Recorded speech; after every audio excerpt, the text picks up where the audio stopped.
What is a weird flex you are proud of? I went viral and got 1 million views on YouTube in 2007 for a silly rap about the Nintendo Wii I made out of boredom, before that was a common thing, and before there were ads on YouTube. My video was featured on the front page of It, on Attack of the Show, and at Nintendo's E3 press conference that year, and was one of the first 100 videos available on the iPhone, since iOS didn't support Flash Video at the time. And while I felt like the coolest kid in town and at my campus, for a period, I made exactly $0 for it. I've finished 3 chapsticks in a row without losing them. How did they taste? I can't seem to get the good flavored ones to chew.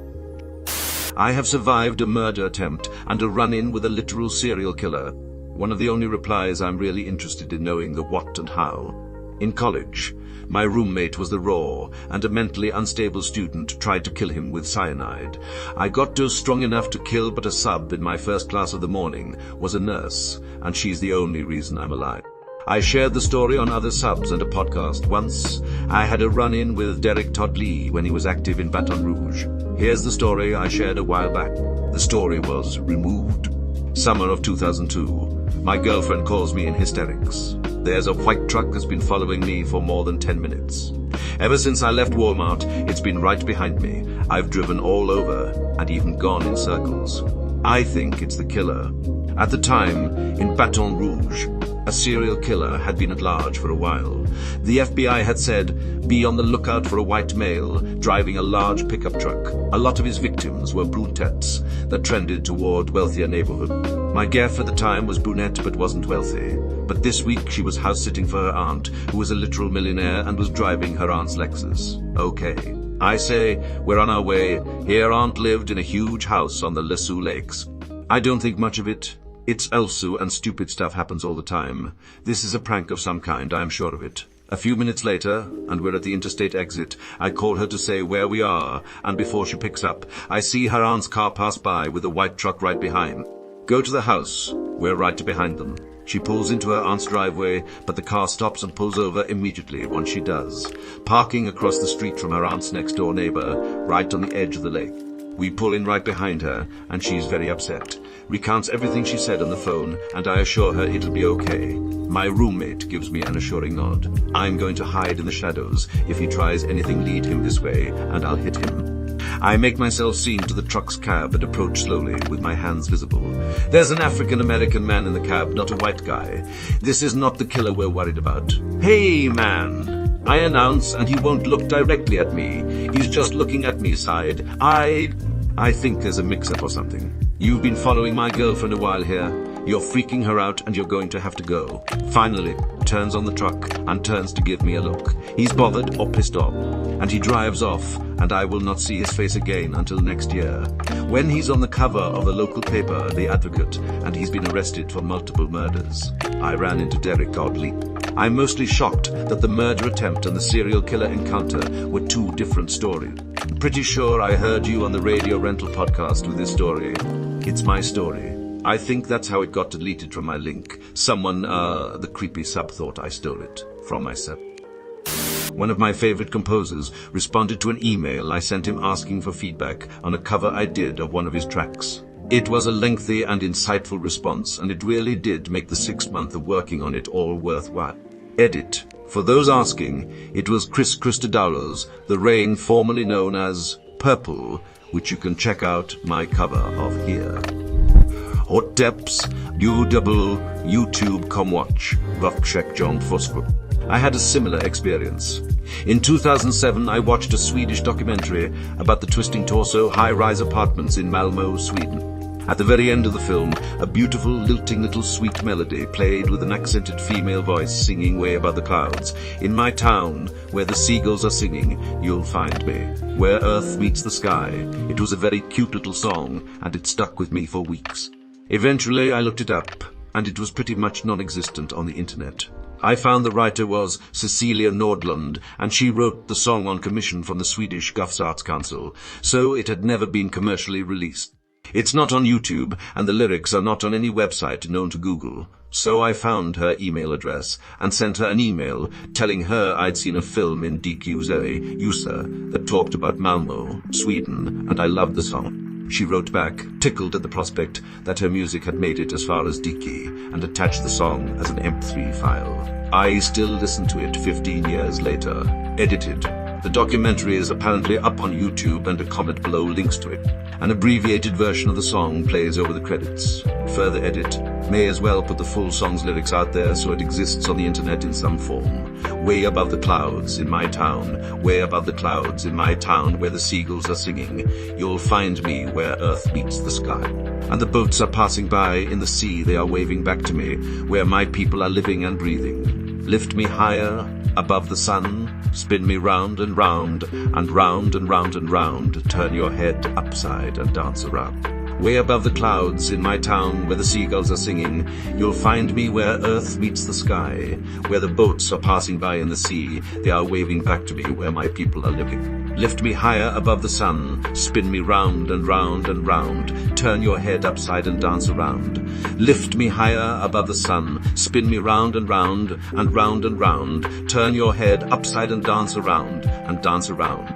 It has a sweet mix of a feeling between Karen Carpenter and Edward Bear. I can mimic the sounds of birds, get all the birds in the area to start singing, and even get them to seek out the big bird. It's kind of funny to have them completely change their song when they realize I am not a bird, almost screeching at me sometimes, especially catbirds. You really need to do a video. Hopefully will be nice day soon, and before Reddit explodes itself. So you catfish birds? I walked from Mexico to Canada once. 35 and my socks never came out unpaired out of the washing machine. You are either making stuff up or are cheating by having only one foot. I'm cured, not just remission, of what could be considered the most aggressive type cancer known to man. Most aggressive is not to be confused with most deadly. Either way, I'm still alive, bitches. I'm not an addict and my kid's 8 and has never been in foster care or involved with child protective services. I come from a long line of addicts and unruly white trash, and though I don't have a high-paying job, I do work and provide above and beyond what my parents ever did, without government aid. Also, 9 years sober from hard drugs. I broke the cycle. You are all so kind. Thank you. I forget how far I had to go to make it where I am, and I only post it here because to me, it is a weird flex. I don't know anyone in my personal life that is living a reasonably normal life, trying to be the best parent possible that flexes breaking their generational trauma cycle. This is a genuine, legit flex that so many people don't begin to understand. Although I can't understand it in terms of having been in your shoes, I can say that as a program manager of a foster care agency, you have done something incredible. You did that. Nice job. I can turn my arm all the way around 360 degrees, and I make some of best shrimp and grits you'll ever have. Now I know why my shrimp and grits never turn out right. I've been facing the stove. I once won gold at the Games Workshop Golden Demon Painting Competition in the 90s. Quit straight away and never entered again. Go out on top. Edit, since people have been asking. Haps, I know, conquered the 94. I was in Barry Manilow's backing choir for a few Wembley Arena dates. My YouTube account is blessed. I have not received an ad in over a decade, and I do not pay for premium. I don't use ad blockers, and I've tested it by adding my account to my friends' TVs and other devices. They get ads on their account, but I do not. Edit, since this post is blowing up, I'll add something slightly answer. I also have full access to Pornhub Premium for free. At this point, I really do believe I've hacked the matrix. This is a real thing. It's a statistical control to test things like how many viewers they lose due to ads. Then I have been chosen. Worry not, friends, for I shall make YouTube my most used app. I will show them that ads suck. Go onwards, brave soldier. Pornhub Premium, the place to find aquatic invertebrates in your local area. What are you doing, Step Shrimpster? If you are on Chromebook or C, I have a trick that if you watch a video, you can just press on your keyboard or site and then do A to get back in the video. Without ads. Edit. Someone asked about mobile, so here's how to do it on mobile. Have Chrome app search up YouTube, request desktop site, enjoy. Same thing as the app. I can squeeze my butt cheek so tight it cracks my tailbone like cracking your knuckle. You can also apparently make many Redditors flex their butt cheeks with just a sentence. I did and still laughing. A very literal weird flex. But, okay. Me too. If I hook my feet together while doing it, my entire lower back cracks. It's amazing after a long day of sitting edit for clarity. I'm 40, 1MW2 fused vertebra from youth. After a long day of work, I lay in bed for 40-ish minutes, watching some TV with my wife. Laying down deep slouch takes pressure off my spine so it can begin to expand a little from the day-long load I have put on it. After that 20-40 min, I will lay flat, perfectly flat on my back with legs straight. I hook my feet together. Keep your knees together, then put your right foot under and to the left side of your left foot. It doesn't have to be perfect. You just need leverage. I then clench my butt as if I was pushing my pelvis forward, so to the ceiling since I'm laying down, and straighten my legs very hard and my lower back pops. Specifically for me, this pops where the last vertebra connects to my pelvis. The first time I did it was on accident, but I slept like a baby. It took some practice to figure out how to do it again, so stick with it. It took me a long time to figure out that I had to lay down for a while to decompress first. My class was working on a short film together with professionals, and I was an editor. I got to work with the original editor of Lego Ninjago, Season 1-3, on my class short film. You have no idea how jealous I am. Me too. If I hook my feet together while doing it, my entire lower back cracks. It's amazing after a long day of sitting edit for clarity. I'm 40, 1MW2 fused vertebra from youth after a long day of work. I lay in bed for 40-ish minutes, watching some TV with my wife. Laying down deep slouch takes pressure off my spine so it can begin to expand a little from the day-long load I have put on it. After that 20-40 min, I will lay flat, perfectly flat on my back with legs straight. I hook my feet together. Keep your knees together, then put your right foot under and to the left side of your left foot. It doesn't have to be perfect. You just need leverage. I then clench my butt as if I was pushing my pelvis forward, so to the ceiling since I'm laying down, and straighten my legs very hard and my lower back pops. Specifically for me, this pops where the last vertebra connects to my pelvis. The first time I did it was on accident, but I slept like a baby. It took some practice to figure out how to do it again, so stick with it. It took me a long time to figure out that I had to lay down for a while to decompress first. I made a leather shoe a few days ago. It's rather tiny but kinda cool and wearable for Gnome's edit. Wow, so much attention, haha. I uploaded a picture on my profile. Are you making a second one? I swam the gap between Sicily and mainland Italy. I just climbed the stairs from the ground level to floor 3, and I only got a little bit winded. I'm probably ready for this. I just got off the toilet and only one leg is asleep. We're going to crush it. I got off the couch without making dad noises. We got this. As an American that knows close to nothing about Italy, it sounds impressive. Damn, that's like 2 miles. I'd probably die. It's also a place famous for its treacherous, strong and unpredictable currents. It was made famous by the tale of Scylla and Charybdis in Homer's Odyssey, where it was personified by 2 monsters that would wreak havoc with passing ships on either shore. Fun fact, that part of the story is what inspired the term between a rock and a hard place. That's not even weird. That is an actual flex. Well done. A zebra bit me in my left arm. Just be glad it didn't bite you in or around zebra region. I don't have boobs, so that is irrelevant. You better not be lying to me. A moose bit my sister once. Mind you, moose bites can be pretty nasty. My cursive handwriting is beautiful. Like something that came out of an old legal document from the 19th century, I get compliments about it all the time, even though many young people can't read it.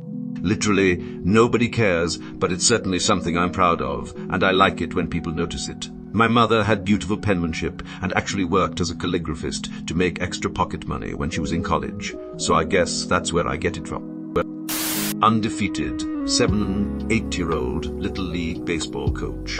Especially proud because I was given what they thought was a castaway squad. Our tactics we non-conventional, but we freaking crushed. Edit for those asking about non-traditional tactics. Basically, all plays are at first. We don't care if there is a runner on second. We are throwing the ball to first, where we have our best catcher. We always were shifted away from third base to make the throw to first as easy as possible. You might get burned 2 times a game by a kid hitting it down the third baseline, but in general, it was rare enough that defending third was a waste of a player.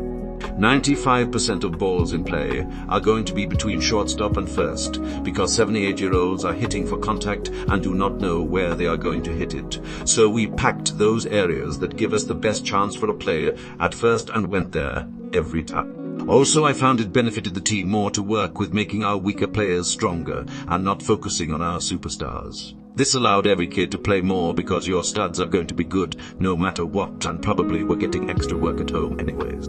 So I always focused on bringing the bottom players up to par with the rest of the squad, and I think that was ultimately the difference more than my janky defense. Was your team named the Bad News Bears? Damn. Makes me feel like shit for being a last-minute coach of a co-ed IMCA soccer team this year. Also a group of castaways. We fucking sucked them. Only game we won was because half of our team was on a school trip one weekend, so we got to steal some players from another team that had beaten us 20-0 earlier in the season. It was tough because it was only a 6-week season and our players hardly knew anything about soccer when I got a hold of them. I tried to teach them the basics and let them have fun because the goal is to get them to enjoy playing soccer. I actually kinda told off the director about it. Like, if we are trying to get kids to have fun and learn, why in the fuck would you put all the good players on one team? I didn't care about winning the game. I was just pissed because getting your ass paddled 20-0 is not fun. If that happened to me, I'd probably think forget this. Soccer is fucking lame. I'm a legally blind person, so I have residual vision. I can still walk around my apartment and find my stuff when there's a power outage using muscle memory. Edit had no idea it would blow up like this. I love the curious ones. How did you scroll through Reddit? No offense, just honestly curious. Hope you have a nice day. I can read it on my phone. I put it real close to my face though. I'd say that's really bad for your eyes, but, didn't see that one coming. One more reason to keep the third-party apps. I use Boost to tweak the fonts and colors so I can read the text with the glorified grape I call my good app. I have a WinRAR license. Opening beer bottles with my belly button. Finally, an actual weird flex. Did you miss the guy who pops his tailbone by squeezing his ass cheeks? I can resemble the moo of a cow rather accurately with my voice. This time last year I was hella suicidal. I lived bitch. I've been sober for exactly 1 year now, down to the day. I've been completely sober for 7 years, after almost 15 years straight of complete binging heroin, opiates, and alcohol. Despite my parents not believing that I'd finish high school, I graduated high school, got my associates at my local community college, and am currently pursuing my bachelor's degree. I'm a first-gen Latina in a male-dominated field, but I got here without my parents' help and without them believing in me. I did it for me and I'm proud of me. Edit, I didn't expect this amount of kindness from anyone, so thank you all very, very much for your kind and motivational words. And oh man, thanks so much for the awards. I can lose a remote that I had just searched for and found in under 30 seconds. I've lost a wrench and tore apart the work area, looking for it with that wrench in my hand. While drinking a glass of whiskey and smoking a cigarette, I accidentally dropped my phone and somehow caught it on the tip of my foot. No one was there to see it happen. I'm proud as hell of that one in a million catch. I once dropped my phone on a roller coaster and the person behind me caught it. Not a flex for me, but definitely for him. There's a weird airflow that goes on in the roller coaster cars that causes things to just hover for a bit.